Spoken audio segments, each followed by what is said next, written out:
Hi, everyone. It's Virginia Stanley. Welcome back to another episode of Door to Door. We hope that you're well today, and we hope that you are going to enjoy this conversation as much as we already have. Chris Laney and I have been speaking with these delightful authors, Spike Carlsen and Thomas Hynes, about their books. Now, Tom Hynes' book came out, Wild City, just came out in May. This amazing book about New York City and the animals that inhabited it then and now. And then Spike Carlsen, whose book A Walk Around the Block will be out in October. You're going to learn so much about what's around your neighborhood after listening to Spike. So Chris Laney, hi. Hello. Spike, Tom, thank you so much for taking the time to talk with us today about your book. We have a lot of excited people here listening in. So I'm going to turn this over to Lainey Mays, who is going to start the interview. Thanks, Lainey. Yeah. Well, both of these books will definitely have you saying, did you know, to your friends, because I've been doing it all week. So let's do a few intros. So Wild City, Thomas Hynes, and illustrated by Kath Nash. It's an illustrated guide to 40 of the most well-known, notorious, and mythical non-human citizens of New York City, and a love letter to its surprising ecological diversity. But it's also an exploration of New York City's environmental past, present, and future. There's tales of the unknown, notorious, all of the fun characters. It's broken down into, several categories, which we'll get into later, but the natives, the legends, and so on. And a little bit about Tom. So Tom's a writer, lives in Brooklyn, and his work has been featured in Sierra Club, Gothamist, Business Insider, Untapped New York, among others. So we are so excited to have you and to talk about Wild City. Thank you so much for having me. I'm so glad to be here. Thank you. And next we have A Walk Around the Block by Spike Carlsen. Hi, Spike. Thanks for being here. So Spike is an editor, carpenter, woodworker, author of the award-winning A Splintered History of Wood, which is featured as NPR Best Books of 2008 and 2008 NBA Midwest Connections pick. Former executive editor of Family Handyman magazine, he's written for Men's Health, Popular Woodworking, Make, and many more to name. And in A Walk Around the Block, Spike used a simple walk around his own hometown to explore every part of our urban landscape, from manhole covers, which you learn a lot. I could probably get a job at Microsoft now, which you point out, and to pedestrian crossings and bike lanes, and the impact and shape that it has on our lives. It's popular science at its best. There are a few fun facts, which we've been tweeting about both of your books all week and sharing facts on our blog. So thank you for sending those. But, in Spike's book, you'll learn how the addition of a front porch reduces crime and increases property value, how a simple walk, in addition to reducing a chance of stroke, 20%, cardiovascular disease, 30%, and broken bones, 40%, can increase creativity by 60%. So packed full with lots of fun fact, but also you really do feel like you're on the walk with you, and it's fun to see you explore different aspects of your neighborhood and really go deep. So we're excited to have you both on. Great to be here. All right. So before we put anyone in green rooms, and we always say we wish we had recorded our pre-interview where we set up all the technical stuff and get to know one another. We wish we recorded that, because you both came on and you immediately said, do you have a part about pigeons in your book? And so I thought maybe you both want to talk about, for or against, why people have a vendetta for pigeons or a love for pigeons. Spike, do you want to go first? Yeah, well, I'm just going to say we both kind of came at it from a little bit different directions. I really enjoyed Tom's approach from the Wild Bird Fund patients that came in, 8 a day, and some of the history and stuff like that. I kind of came at it from a different direction. One of the beauties of being a writer is you can find a topic and you can take it a dozen different directions. And I was sidetracked by pigeon racing. And so I spent a week with a pigeon racing club. And over the course of that week, I was kind of able to do the whole evolution of short distance training, long distance training, and then the actual race, which was a 100-mile race. And as you would suspect, there are characters galore in that world. and history galore in that world. And I'll just, in a nutshell, say that the first day we released the pigeons from about a block away, and they made it home. And then you do it from about 10 miles away and then a little further. And then the day of the race, they were released from 100 miles away. And the guy who was my pigeon mentor said, they'll all beat you home. And I love said, that part. Right. And they all beat me home. So they're remarkable animals with remarkable history. So that's kind of the angle I came at it from. So. Like, is Yeah. that Phil Johnson? Sorry to interrupt. I can show the picture of Phil Johnson, the pigeon master, Yeah. if you like, that you shared with us. I'll share that for viewers very quickly here. There he is. Yeah. He is a semi-retired veterinarian who's been raising pigeons forever. And his story was on his wedding day. He was late because he had to wait for one of his pigeons to come home to time it in. So a real character. Yeah. How did his wife feel about that?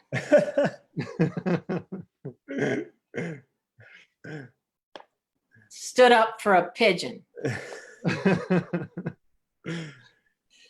Well, yeah, I came about it from, I guess, a different, from pretty similar angle. And the one thing that I love about what you've covered in your book, Spike, is the pigeon racing, because that's something that I didn't really have the space to cover. That's something that if I had a little bit more, if I had written the whole, a little bit more on pigeons, I could have written twice as long, 3 times as long as pigeons as every other animal in the book, basically. Yeah. I end with the pigeon.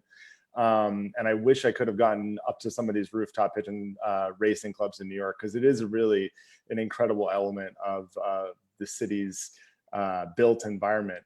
But yeah, I think that for me, if you're going to write a book about New York City wildlife, you can't really write it without including rats and cockroaches and pigeons. And it just wouldn't, it wouldn't fly.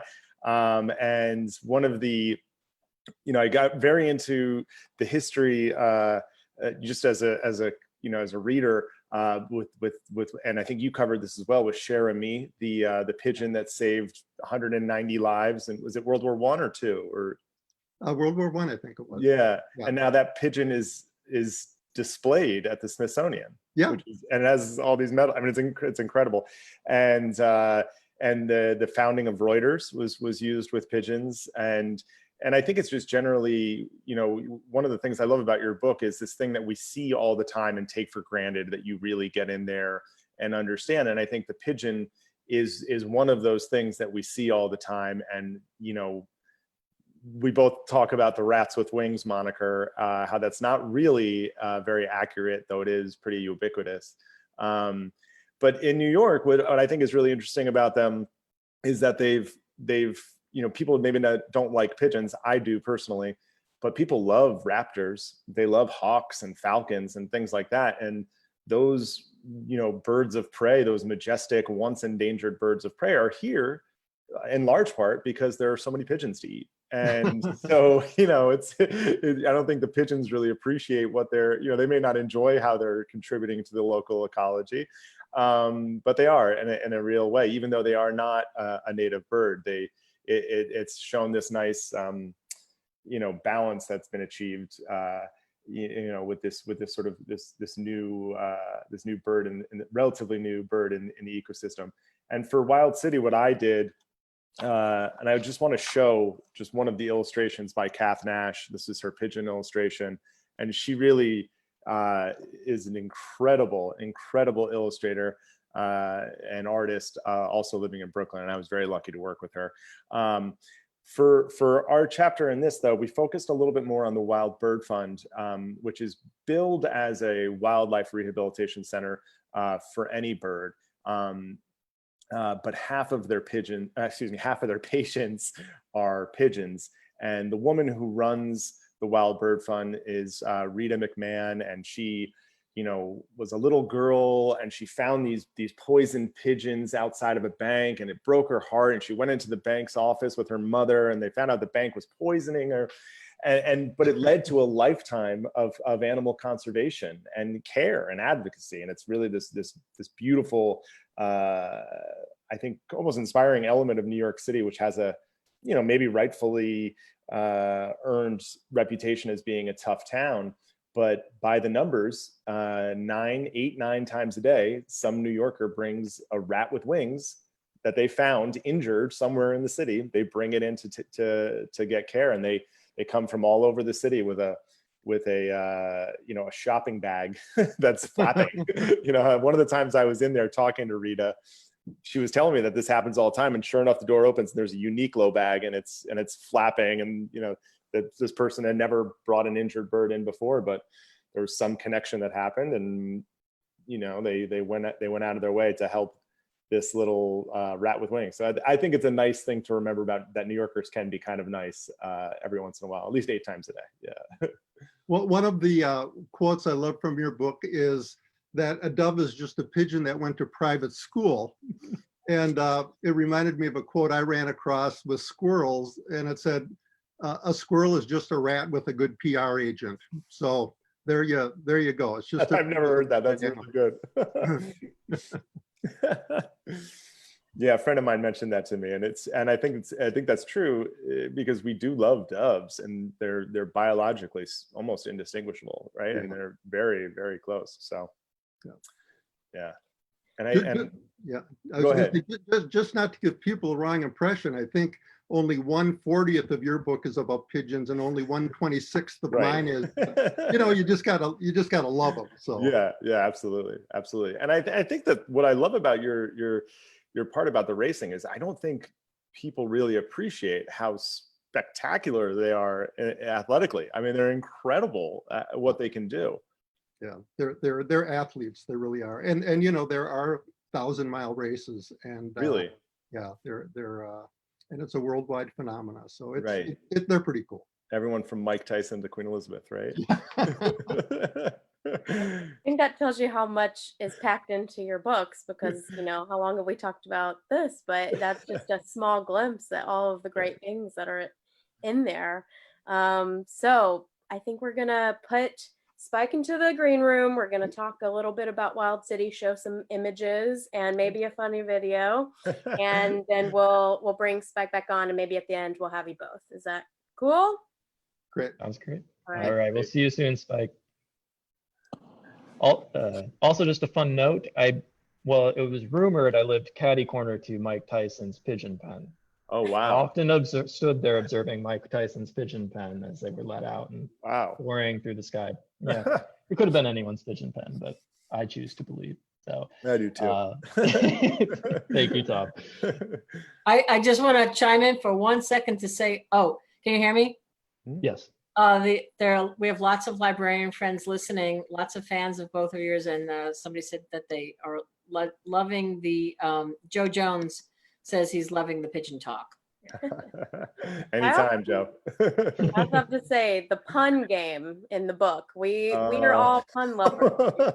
I appreciate that. I had to rein it in a little bit, and at one point, I had an incredible editor, Christina Garces, who was with Harper, and she's moved on to Chronicle Books now, and was amazing. I was so lucky to work with her, and she would say to me, okay, well, not too many more, and we were looking for a word. We were looking to end the pig chapter, and I didn't even mean it, but I was like, no, they're hogging up the neighborhood, and I was like, look, I know we've already used a lot, but this is the right word, you can't. But she was very patient with me, giving her a lot of extraneous puns that we ended up not using. I also wrote a New York Post punny headline for almost all of the chapters that went nowhere. I mean, there was nothing to do with them, but she was like, no, yes, please send me the list, and I will put it in a folder, and you will never use it. But yeah, I had a lot of time on my hands, apparently. Christina's great. So maybe before we show the video, can you tell us a little bit about the origins of the book? At the beginning, Yeah. you tell us how it came to be. So if you want to give us I'd a little love overview. to. Yeah, so I get asked that question a lot, obviously, and a short answer is that I really just, animals are great, but I really love New York City, and I'm a huge fan of New York City. My parents and grandparents and great grandparents are all from the same neighborhood in Brooklyn. I grew up in the suburbs and then made my way back here as soon as I could. So I would jump at the animals were a way for me to write about New York City. And then I discovered just so much more than I thought would be there. When I first started this project, I guess it was just articles. And I wrote about alligators in the sewers because I thought that was just something my parents told me. And then I discovered that other people's parents told them that. So I was like, well, why, I was like, why is that? And then it turns out, well, there were some alligators in the sewer, and Thomas Pynchon mentions it in his first novel, even though that's, fiction. And The Simpsons make a joke about it. And there are all of these people who clearly heard the same reference I did. So I wanted to see why that was. And I was sitting with a friend of mine after that article came out, and he said to me, oh, you know what you got to do next? You got to go see those parrots out in Greenwood Cemetery. And I had really like a light bulb moment where I said, oh, and there's also that book about oysters in New York by Mark Kurlansky, and you could do pigeons, you could do rat. And I started in my mind really just clicking off the animals you could do. I thought I could get to 12. And then when I proposed the book, I got to 24. And then Christina said, do you think you could get to 40? And the next day I had 40. I was saying to Spike before we went live here that if I were writing the book today, I could do probably 50. There are probably 10 animals that I've since discovered that are great stories that would fit in here. So yeah, that was sort of my journey. And I really, I was an English major. I wasn't a science major or anything like that. I'm not a scientist. I was working in public relations and freelance writing before this. So I was really more interested in the stories. And one of the requirements that I tried to adhere to is that I wanted to be scientifically accurate, obviously, and factually accurate, obviously, but I wanted to tell stories about how New Yorkers are dealing with this wild world, and how the human and animal, not even collisions, but interactions. Sometimes they are collisions. But we have a chapter in here about a guy who kept a tiger in his apartment for 3 years in Harlem.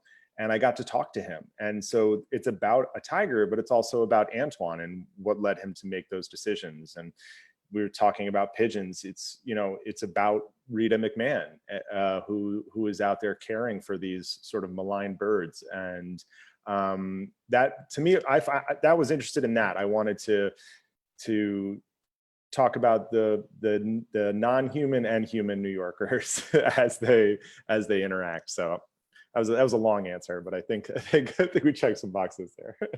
Yeah, no, like very much about, how we're sharing our environment with each other, and you can't really have one without the other. You have to know about, Interesting. Can I interrupt? This book is so interesting because you talk about, 400 years ago and what New York looked like before and what it is now. And if George Washington came back now, and he'd be so freaked out. But the illustrations, there's so much wonderful content in the book, and then married with these beautiful illustrations. Can you? Oh, absolutely. So a little bit, and maybe Chris, you could show some. Oh yeah, that would be great. So this is a rough map that we made of New York City. And what I love about this just is there are whales in more than just where they are there. There are pigeons, obviously, in more places than here in southern Brooklyn. But where the beaver is up by the Bronx, that is a good place to see a beaver. And where the shark is, that is a pretty reliable place to see the shark, the ditto, the seal. I realize now that we have Tugboat Graveyard annotated, but it's not mentioned in the book. But I just really like the Tugboat Graveyard out in Staten Island. Anyway, what I found really helpful about working with Kath, could you go up to the Peregrine Falcon by the Chrysler Building?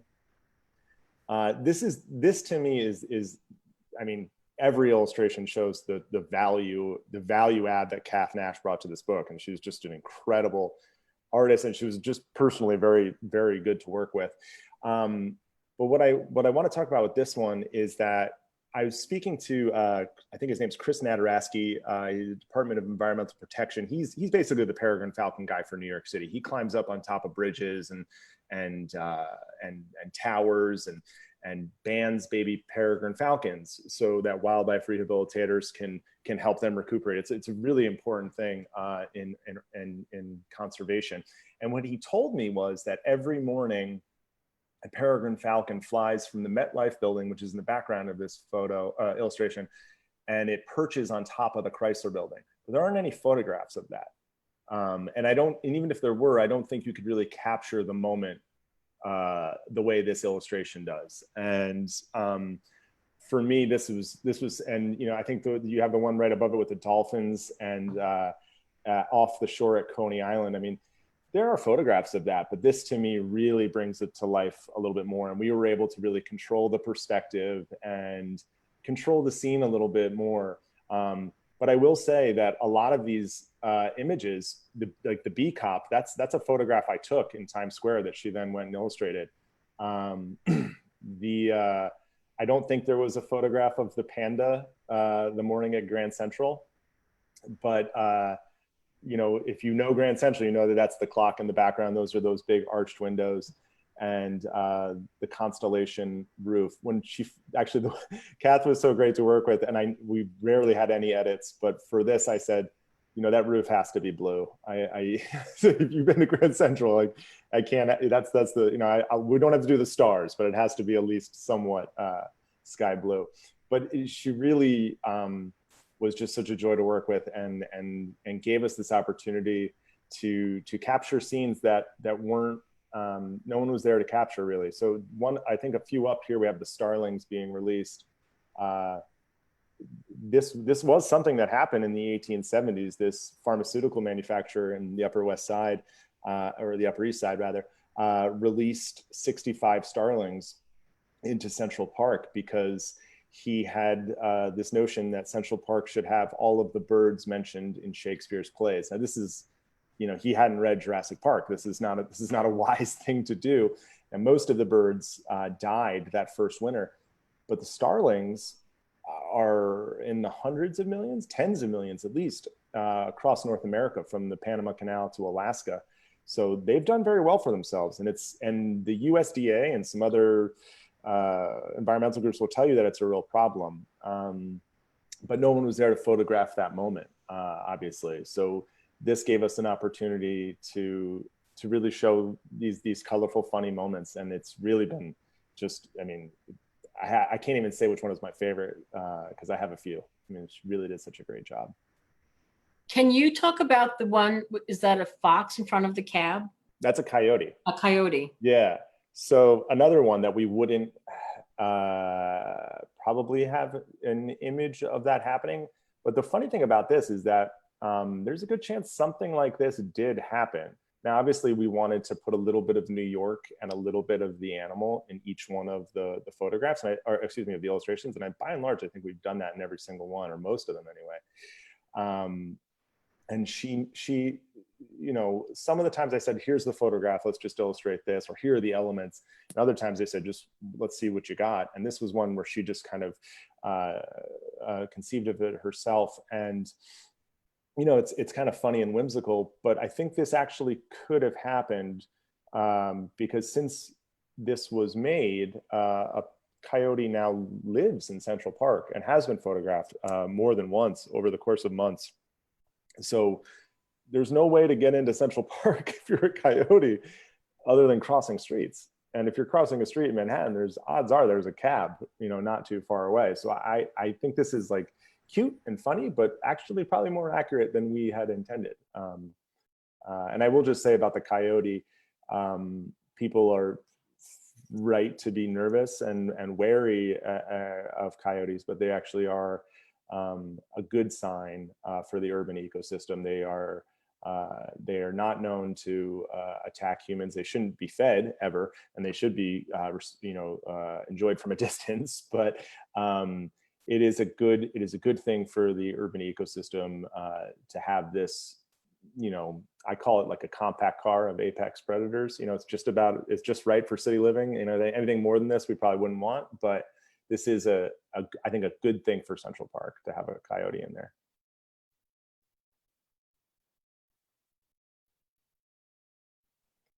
Do we want to show the video?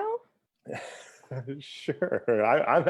I can't believe it's even being proposed. I'd love to see it. Sure, absolutely. It's right up our alley. We loved Great. it, and your website's really beautiful. We'll share in the comments your Instagram for the book, because I think people can kind of dive deeper into the illustrations. But yeah, so you made this book trailer, I guess you'd say, for the book, and it's on your website. Yeah. Yeah. Great, thank you. All right, I'll bring that up right now. It was as an homage to the old Letterman clips. I watched too much television as a child. I think that's what we're going to see here. Welcome back to the show, folks. Our next guest is the author of Wild City: A Brief History of New York and 40 Animals. Won't you please welcome to the show, Mr. Thomas Hynes. Hi, thanks so much for having me on the program. Thank you for coming. Your book is about the wildlife and animals of New York. Can you tell us a little bit about it?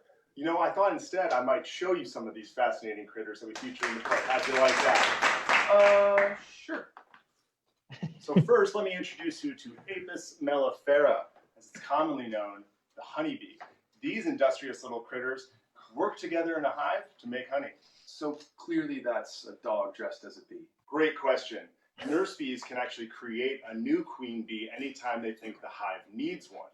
And once that new queen bee hatches, she will fight the reigning queen bee to the death. It's fascinating stuff. What else you got? Now, tigers are usually found living in Asia, except of course this one that lived undetected in a Harlem apartment for 3 years. Okay, that's just another dog dressed like a tiger. Is that the same dog? Hang on. Is there really a tiger living in Harlem for 3 years? Oh yeah, the NYPD had to get involved. It's all there in the book. Wait until you hear how they saved peregrine falcons from going extinct. Has anyone seen that tiger? The book is called Wild City. Thomas Hynes, thank you so much for being here. Make sure you join us tomorrow night when our guests will be Yoko Ono and Mark Messier. Good night, everybody. I love Mary Beth Barone. I've seen her live a few times. Oh, well, she was a good sport. We spelled her name wrong by accident. And she was just, I've known Mary Beth since the day she was born, and I can't believe she agreed to do it, but she's a good friend, and we're lucky to get her, obviously. So, and that's my dog, Ladybug, who is mentioned in the dog chapter as well. So It's a star-turning performance if I've ever seen one. Yes. Multi-layered. Yeah. And I figured Yoko Ono and Mark Messier are great New Yorkers for different reasons. So that was a tribute to both of them for different reasons. But It's hilarious.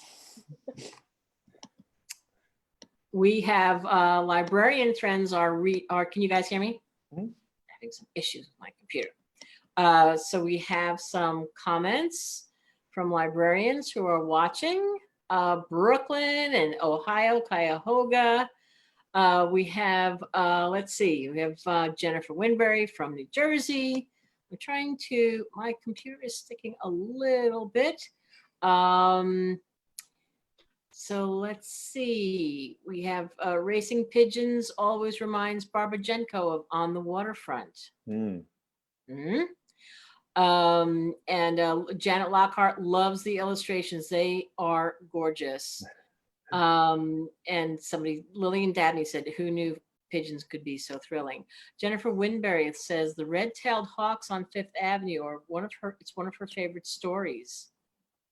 it's such an incredible story for a number of reasons, because I think I think she's talking specifically about Pale Mail, who was one of the first red-tailed hawks to come back to New York City. Let me go one step further. I think the dividing line in New York City's wildlife history is the year 1972. That's the Clean Water Act, that's the Clean Air Act, it's the enacting of the EPA.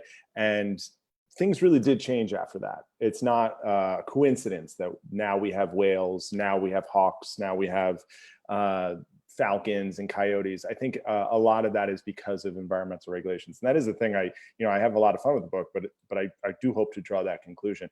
And pale male was one of the first red-tailed hawks to come back to New York City. And they call him that because he has a little bit of white feathers around his face.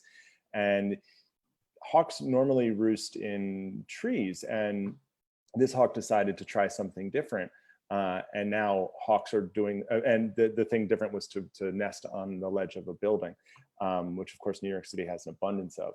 And it's been tremendously successful for this hawk, and it has lived twice as long as a hawk is expected to live, has sired something like 25% of all the hawks in New York City or something like that. It's had 9 mates. But more than that, there was a movement to remove the nest from this very fancy Fifth Avenue apartment. Mary Tyler Moore lived there. I mean, it's a really nice place. And, I'm of two minds of that. I understand not wanting dead pigeon carcasses dropped onto the front porch of this multi-million-dollar penthouse apartment. I get that. And then you have people in the park with huge, binoculars looking up at your apartment. That's fine too. But obviously, I ultimately side with the birds. But what was important about this is that I think it really woke up a lot of people, New Yorkers, that there were these wild New Yorkers, wild neighbors, that there was suddenly something worth caring about, and it really did spawn a resurgence in New York City Audubon, which has always been a great organization, obviously. But I think when you start to see these majestic animals coming back now, well, hey, let's not. How are our actions playing out? And one funny thing I always mention about red-tailed hawks, I don't even know if it's funny, but one thing I like to mention is that a lot of people don't like rats. I don't really have an opinion on that, but people are very quick to say we should poison rats. If you poison a rat, you're going to kill a red-tailed hawk. And I think that's one of the things that we need to consider. And that's one of the great things about red-tailed hawks is they kill rats. If you don't like rats, then you want more hawks. But if you poison the rats, it's going to stay in the ecosystem. And that's what Rachel Carson's book was all about with Silent Spring. I mean, that's a lesson that's been learned, hundreds of times. But this is a new ecosystem. Rats are not native to New York City, but they're here now. And there has been sort of a, I guess it was like homeostasis, like a balancing that has happened. And if we get too involved with that, we're going to have, dead hawks falling out of the sky, which is what's happened from time to time. So I think it's important just to know that we may not like rats, we may not like these pigeons or, the non-native animals, but they are, for better or worse, part of the ecosystem now. I remember that story very clearly, and there were people on both sides of the aisle on that. Mm-hmm. Rocco Stano, we have time for one more question, and then we're gonna have to wrap it up. But Rocco Stano wants to know, what is the largest animal in Wild City? Probably the humpback whale, I would have to guess. Or because I think a whale is bigger than a mastodon. Yeah, I would say the humpback whale. Yeah. Okay, and Vicky Nesting says she loved the documentary Pale Male. Oh yeah, absolutely. It was a great. There's been a lot written and done about pale male, and rightfully so. And Barbara Jenko from Brooklyn says, did I hear Mark Messier was an upcoming guest? Yeah, tune in tomorrow to this made-up TV show that I created in some kind of fever dream. Yeah, tune in tomorrow night. Right. That's very funny. I'll turn it back to Lainey now. I just wanted to get those questions in. Yeah, no, thank you so much for joining us to talk about Wild City. It's a beautiful book and lots of great information. And I know I'm going to be more informed walking around New York City now. So. Thank you so much for having me. It was great to be here. All right. I think we're going to switch it, change it, rearrange it, and bring Spike on. All right, Tom, I'm putting you in the green room. Are you coming back with us later to I'm happy to. Sure, yeah. I'll stick around. Yeah. Cool. We'll see you in a while. Okay. All right, so I'm gonna bring on Spike Carlsen. This big coyote right behind you too. On the beach? You both did it. That's funny. Hi, Spike. Can you hear us okay? Can you hear us? I'm here. Woo. Welcome back. Tom's a hard act to follow. No, That's Bobby. great. So excited to talk about your book. I can't, like we had said before, just a small inkling of what you go into because you did so much research for this book. And I hope we can get to the post office soon because I have learned so much about zip codes. So do you want to start off and tell us a little bit about the origins of the book and how it came to be? Well, in the introduction, I talk about how it was a frozen water line in our house. And without going into all the details, the water department made me leave a stream of water running for 6 weeks so it wouldn't happen again. And over the course of that 6 weeks, I started realizing, I don't know where the water comes from. I don't know where the water goes. I don't know how my telephone call to the water department got to the water department. So that's, that was kind of one of the impetus. But I'm really just have always been curious about the world around us. And I had read books about climbing Mount Everest and going down mysterious rivers in Africa, and really didn't know anything about the world right outside my front door and our front door. And it is a fascinating place, and I wanted to dive in, and that's what I did.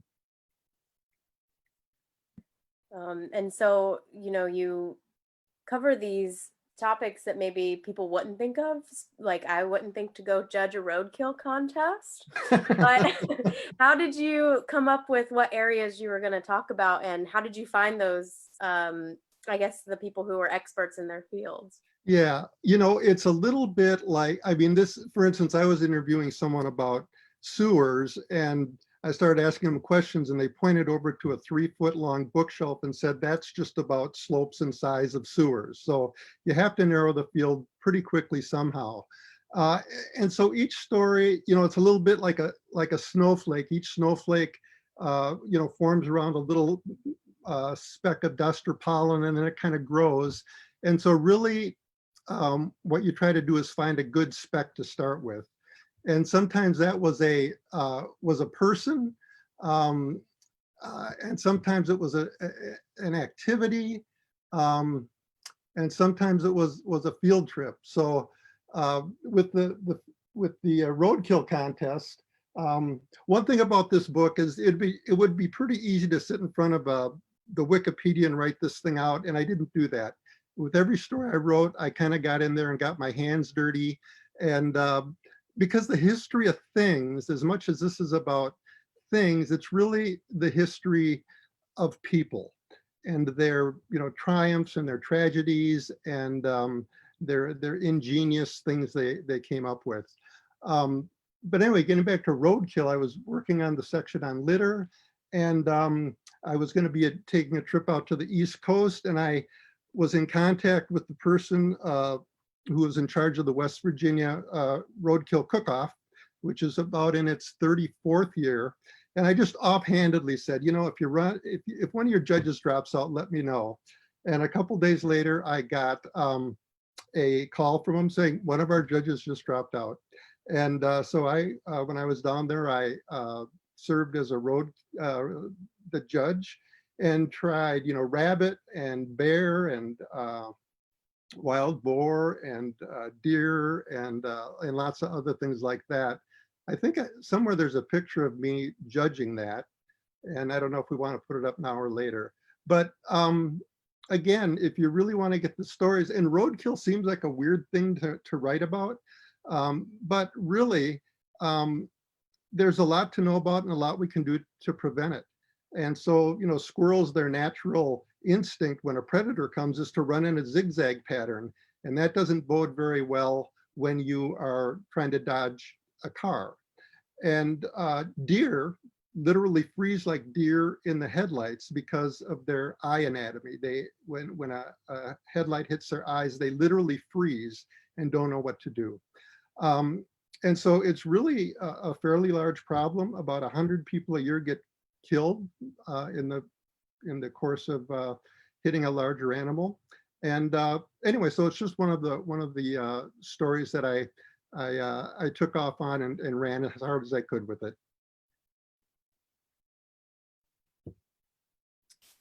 I'm trying. So, speaking of squirrels, we have a chapter all about squirrels, and I feel like I have a little bit more of a thought for them than I did. But when you followed all of these people, are there?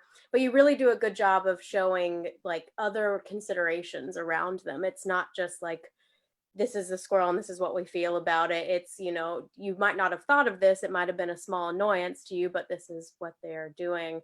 And so I really appreciate that you give a lot of different sides to a lot of different subjects. Yeah. For instance, squirrels, like many rodents, their incisor teeth grow around 6 inches a year.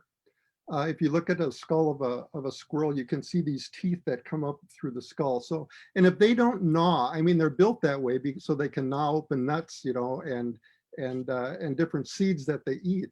But if they don't have something to gnaw, their teeth will overgrow and their mouth will get locked open and they'll literally die. So that's one of the reasons they're gnawing on your wicker furniture and on your plaster keys up in your attic and different things like that. One of the more interesting people I interviewed in the course of that was a guy named Robert Lishik. He's a professor at Auburn, and he's been studying squirrel linguistics for I don't know, 20 years, decades anyway. And squirrels definitely have a language. And it was just fascinating to hear about the language. It's both vocalizations and their body movements. And the greatest words that a squirrel says are when they sees a predator, it says, okay, I see you and you see me, and I know I can invade you. So let's just call this game over. And a lot of animals understand that, and the game is over. But if it persists, the squirrel has several other words that they can use to warn others of the impending disaster. But again, they're fascinating animals. A lot of people consider them nuisances. As we were talking before, a lot of people consider squirrels as just being rats with good PR agents, but they're really much more than that. And they do, they're the main purveyor of nuts and planter of nuts and different things like that. They don't really carry many diseases. And so if you can kind of put up with them, they're pretty fascinating animals. A lot of people on here who have definite opinions about squirrels. We have Shannon Wilson Speaks, who says, my hometown fire company has a roadkill dinner fundraiser. Someone wants to know if you are a hunter. No, I'm not a hunter. It's Shannon. Except with my car occasionally. So okay. But there is a town that has a squirrel fest where it's there's fishing derbies, and this is more of a squirrel derby, and it's not a thing without controversy. But some towns love their squirrels. A lot of them have made overpasses so they can safely get across different roads. Different towns have adopted them. So they're, and they live rural, urban, suburban. They're very adaptable animals. They're like us. And so they're just real survivors. That's great. Yeah, we three were talking before we got on about how fascinating a walk could be now, because we're taking in all this information and really thinking about it in a different light. I know for me personally, I was interested to think about grass and lawnmowers and like all of the emissions that you talk about. And so, I might think differently next time, mowing a lawn, that what is your carbon footprint? So what do you want people to come away from this book thinking? How do you want their walk around the block to change? Well, I think that this book can appeal to people in a number of ways. I think people who like popular science and nature and that type of thing, there's a lot of stories that go in that vein. People who literally like to walk around the block. And in some ways, this is pretty good timing. About 100 million people in the US consider walking their main form of exercise. And I know in my neighborhood, you see people walking all over the place, all over the time. And there are, hundreds of little pieces of trivia and facts and stories that'll make your walk more interesting. So I think that's another thing this book has. But I also think, and I didn't start out writing this book to wind up at this conclusion, but it turns out that there's just so many little things people can do on kind of a grassroots basis to change the world or make their neighborhoods better, that I wound up including a lot of stuff like that in the book. And the book has sidebars called Walk the Walk. And so it's, we'll go through stories and some history and some this and that, but then it'll also have some stuff you can put into action. So there's like 5 things you should never recycle. There's 7 things you don't know about stoplights and maybe shouldn't. And 10 things you should never flush down the toilet. And so there's information like that in there. I have a magazine background, and we always talked about providing different points of entry for different readers, because some people like to look at pictures, some people like to look at headlines, some people like to read. And so the book is punctuated with little things like that. There's hacks and facts, like, how to stop junk mail, why do pigeons strut, getting back to pigeons again, why the grass does look greener on the other side and why it really is, and different things like that. So there's photos in the book. And so we've provided different points of entry so people can find different ways of reading the book. We have supplied some really neat interior art from the book. Chris, can you share some of that? And while you're doing that, Spike, well, could you speak to this photo here and what's going on here? Yeah, I was doing some research in Paris about graffiti, and I had arranged to meet with a graffiti artist by the name of Irvin. And I came, prepared with my little tape recorder and pencil, and he came prepared with a backpack full of 10 cans of spray paint. And he said, let's go paint. And so in some ways it's a writer's nightmare, in some ways it's a writer's dream, but you get to do the hands-on. And while we were creating the name Spike, I was able to get so much useful information out of him. People who walked by, we were able to talk with them. I didn't get arrested, but just to kind of get, dirt under your fingernails and talk with real people is really where some of the great stories come from. So that's that. The book is called A Walk Around the Block, and there is a section on walking. And it was one of my favorite chapters that talks about how to make your city safer for walking, the health benefits of walking. And this picture is one of me with the Monterey Bay Area Walking Club. When I was out in California doing research, I wound up walking with these people. And again, it's just hearing their stories that to me makes the book come alive. And then it looks like the next one we have is Bea Johnson, just a fascinating woman. What you're seeing in the foreground is all of the trash that her family of 4 generates in a year. And, I generate that going out, to lunch at Subway. But she has worked on this for years and years. She talks about how it has not made life harder, but easier, and enriched her life, that they can pay more attention to things that are really important in life. She's a big fan of, bringing your own containers to the store and recycling. And it turns out that a lot of the stuff that we show and throw in the trash really can be recycled, and vice versa. A lot of stuff we throw in recycling should be thrown in the trash. And I go through that too. So, and then this is Phil Johnson, the pigeon racer, and he was the guy who I talked about before, who waited on his wedding day for one of his pigeons to come home. Pigeon racing it's a worldwide sport.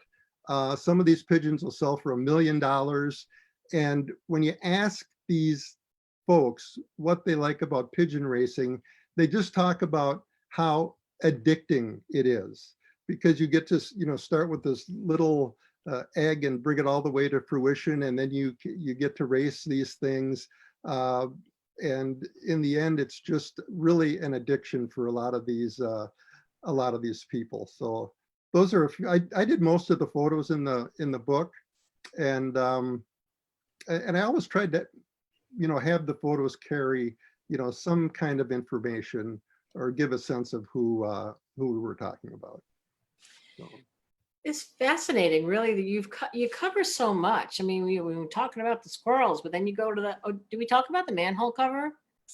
Well, that is, I started out talking about how Microsoft used to, one of the first questions they'd ask you in an interview is, why are manhole covers round? And it was done in order to sort of test your out of the box thinking. And I don't know if I should reveal the answers now or not, but it can't fall through its own opening. Any way you put it on, it'll fit. It's the shape of the person who's going to enter it. I mean, there's just this whole host of reasons on that. What goes on below is really where the good stuff happens. And again, when I was in Paris, I spent some time in the sewers of Paris. And when you go down and start, they have a museum that's actually in a working sewer. And when you start looking at sewers, it's absolutely becomes clear that without sewers and sanitation, we just wouldn't have cities. We would have had these big Black plagues and other things that haunted and wiped out civilizations.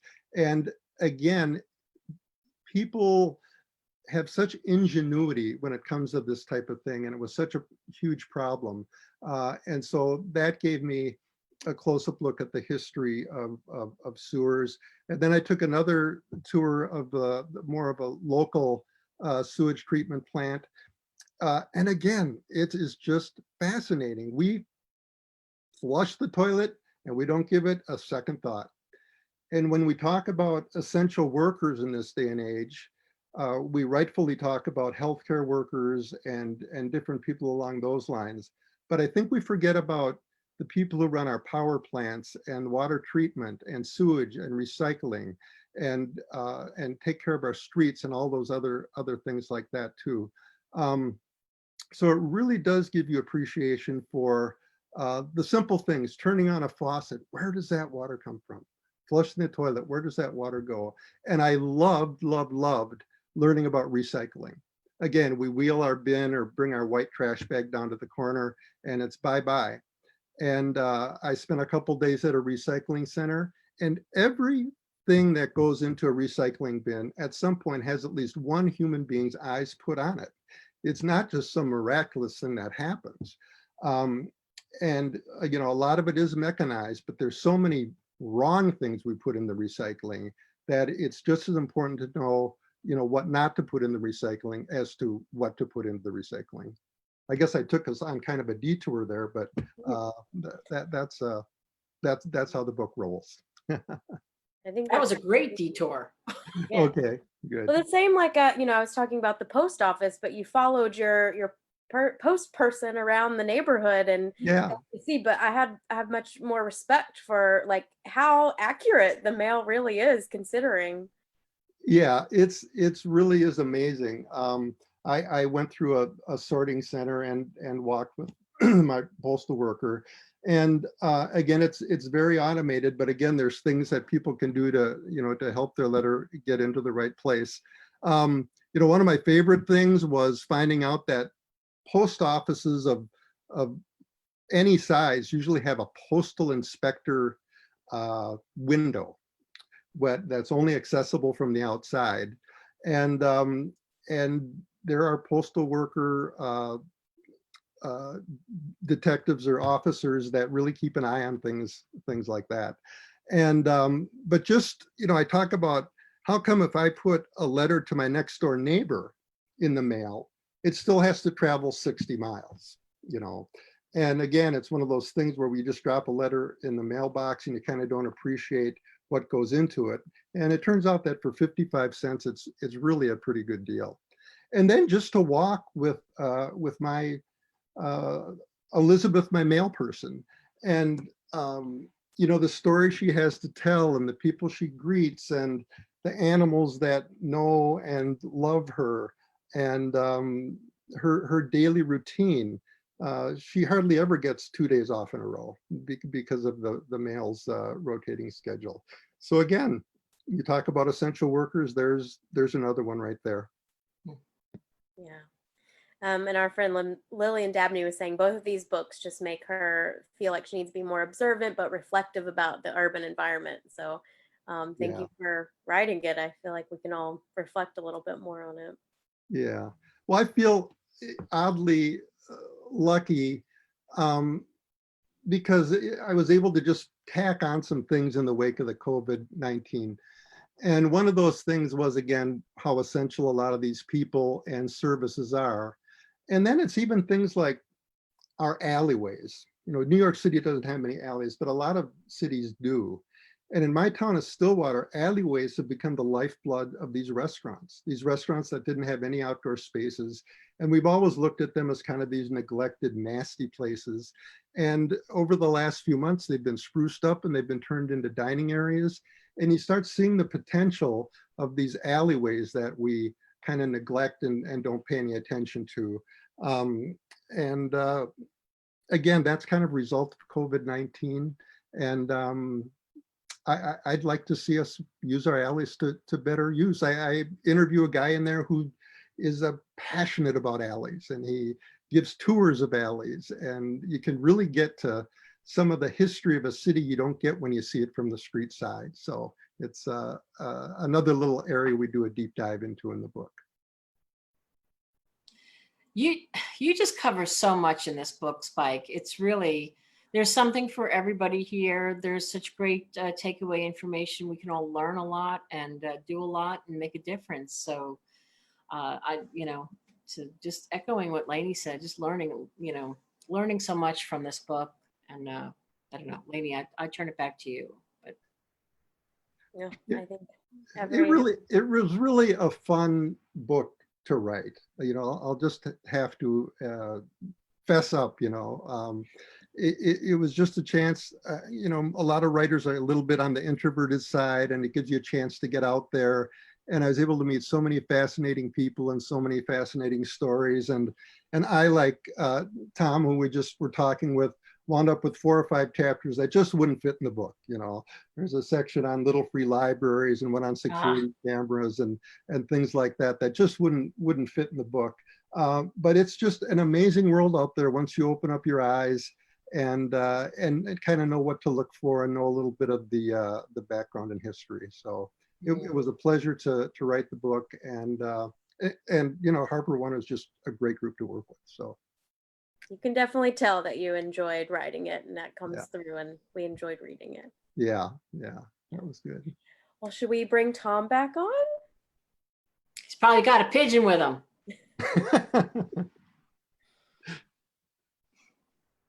No pigeon. There he is. Come back, Tom. Hi, Tom. Hey, everybody. Your movie was energy here. your movie was so good they didn't dare show mine. So it just, yours is Academy Award winning stuff, Oscar winning stuff. I was not to borrow an animal pun, I was just piggybacking on my famous friend Mary Beth. That's all I was doing. That's great. That's very funny. Well, both of your videos will be up, if they're not already, on our Facebook page, so everybody can watch them. We were saying before, they're very different, but they both bring something very different to the table. And I think the common denominator there is, it's just, they're so welcoming and informative, and they make you want to follow you along on these journeys, and I think that's what's so cool about these books. I mean, they're different, but there's this really neat connective tissue. And it's like Lainey and Chris were saying yesterday, just talking, and we're talking to each other and just discovering, things about each other and your books and your research. And it's pretty neat. I mean, you both are just very different, but really wonderful and just educational and entertaining. This is really the best. Yeah, thank you. No, I've just been really, I know I've said already, but I'm just really loving Spike's book, and there's even more connective tissue than I realized. I mean, you talked about Topsy the elephant. You talked about pigs eating trash as the first form of the original sanitation department. I mean, there's a lot. There's really even more than I realized. So Yeah, there's a lot of crossover. yeah, So. yeah. Barbara Jenko, librarian and library journal reviewer and everything wonderful under the sun. She used to be the collection development of Brooklyn Public, and she's and she lives in Brooklyn. And she said one of the best convos ever. Thanks. Thank you. It was a pleasure. Yeah. She's had a lot of them. We couldn't agree more. This was wonderful. And Jennifer Winberry was saying, you know, in days where we can't get out and go places, especially in, you know, if you're in New York, it is a little limited on where you can go. No public transit if you can help it. Just being able to kind of escape through these books was really nice. Absolutely. And we'll definitely be more thoughtful in everything we see and encounter on our walks around the city and around our neighborhood. For sure, for sure. And so much love here. You can go back and read these comments later if you want to. But Joe Jones is saying, I was already interested in both books, but now they have moved up to must-read status. Thank you for doing it. Now, really, I mean, these are just such wonderful books. And, you know, you'll go back and you'll see these comments for yourself. But just genuine love and thanks for the wonderful presentations, just the wonderful conversation that we've been having with you all today. Thank you so much. Yeah. For writing. I think that's why we do what we do, is we love to get feedback from people. It's even better if it's positive, and it's a great way to connect. Absolutely. I completely agree. Well, Chris Laney, do you have anything to say before we wrap things up? I'm excited to go for a walk. I have to say, get things in. Yeah, this has really been fascinating. Like I can't thank you both enough. And like Virginia said, I think you'll see the comments, and there's just a lot of genuine excitement and love for what you're both doing. So thank you. Really, Awesome. It's been a treat for all of us. So much for having me. Thank you so much. Information on both of the books is here. We're providing links so that you can get a copy and read it and love it. And Janet Lockhart loves it. Wonderful conversations. Can't wait to read these books. Librarians are obviously the people that we market to. They are the smartest people in the world. And we're so thrilled that so many were able to join today. This is their wheelhouse, and but it is for the greater readership as well. And so they will be getting these books into the hands of readers. And we just thank you both so much. And Lainey, I'll let you have you've done a wonderful job interviewing, and I'll let you. No, I think echoing everything that was said, lots of love, and all the videos, both of them, which we had shown Spike's yours before we got on, and it's all in the comments. So you guys go check it out, and all of the other websites, and learn more about the books. Thank you so much for being here, and everyone can pick up a copy of Wild City now, and Walk Around the Block comes out in October. So Edelweiss and Net Galley, you can get an e-galley if you're a librarian.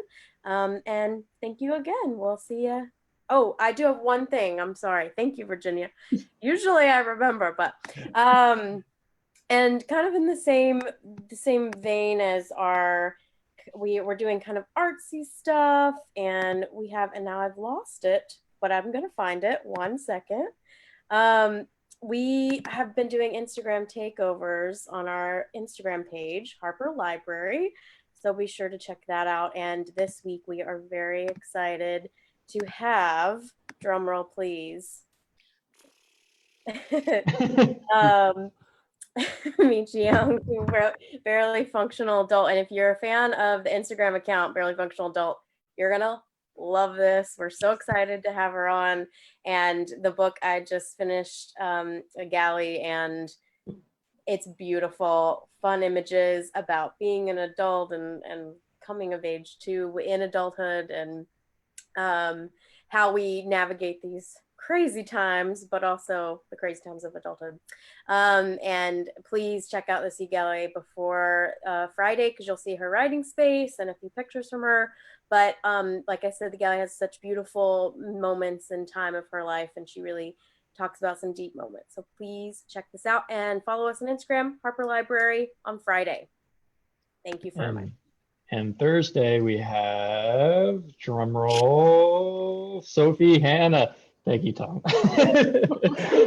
So Sophie Hannah, you all know Sophie Hannah, master of mystery, writes the Hercule Poirot mystery series and for the Agatha Christie estate. She's a master. She's going to be talking about the next Hercule Poirot mystery. So that's The Killings at Kingfisher. Yes, and it's at 3 o'clock. Special 3 time. o'clock, special clock. Okay, 3 o'clock. So join us on Thursday, this Thursday, 3 o'clock Eastern Standard Time. And yeah, again, thank you. Thank you everyone for joining us. This was, I can't wait to rewatch and learn more details of this. So thank you both so much for joining us. Thank you. Thank you, guys. Thanks everyone for watching. We'll hopefully see you on Thursday. And Spike and Tom, thank you again so much. Thank you. Take care, everyone. Bye, everyone. Bye-bye. Bye.